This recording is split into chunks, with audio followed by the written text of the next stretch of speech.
Kyrie's performance wasn't the only thing that the Nets spoke about following the game last night. Thursday's Nets-Sixers showdown was a big topic of conversation.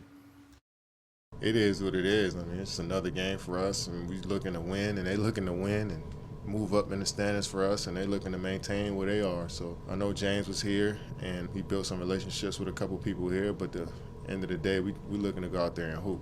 It's fun. You know, it's fun. It makes for good stories. It makes for good narratives. It makes for good, build up for our league. You know, it's never too personal, but, you know, we understand that as competitors, we want to win the game. So we're going there with a resolve, with a focus, and just ready for whatever. What do you think that atmosphere would be like? Lovely.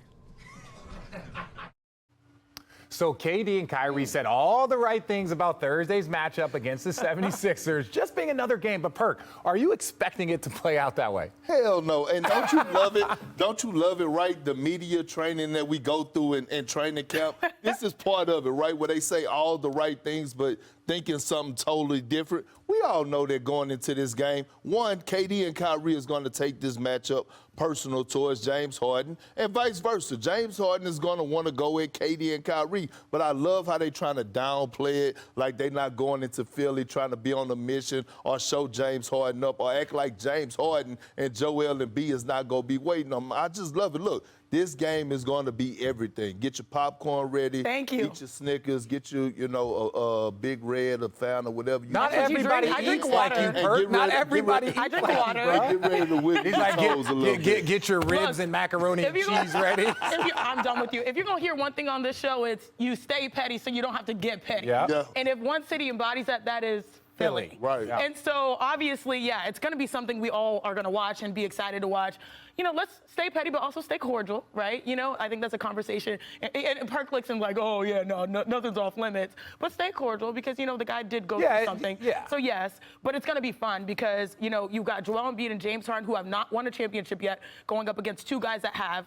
And, yeah, I mean, like, it's must-watch basketball. And really quickly, I think, Ben Simmons says he's going to be in the building. He's going to be in the building. Just not playing. Not playing, but the fact that he could be sitting on the bench, to me, that's a big step for him. The fact that he's going to put himself and expose himself out there. But you know what the Nets really need?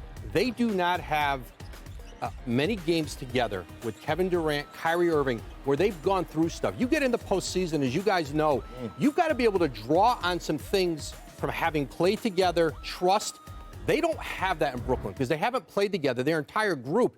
And they're in a race now between now and the end of the season. Forget about where they are in the standings, that they can harden this group so when they get into the difficult situations are coming in the Eastern Conference playoffs, that they can draw upon experiences, trust, knowing how they're going to play in moments.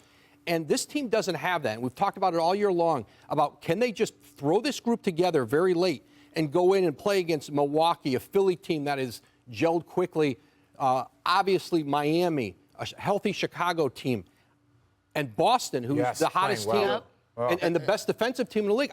In the East, I think for the Nets, just showing they can win some of these games is going to be really important. And Woj, that's a great point because the playoffs actually have started for the Brooklyn Nets, right? And you think about what they had to do to get that win last night against a team that they could possibly face in the Hornets. Like Kyrie had to go for 50. It was a must-win game. Yeah, he had to go for 50. So that's a great point right there. Thanks for watching ESPN on YouTube. For live streaming, sports, and premium content, subscribe to ESPN+.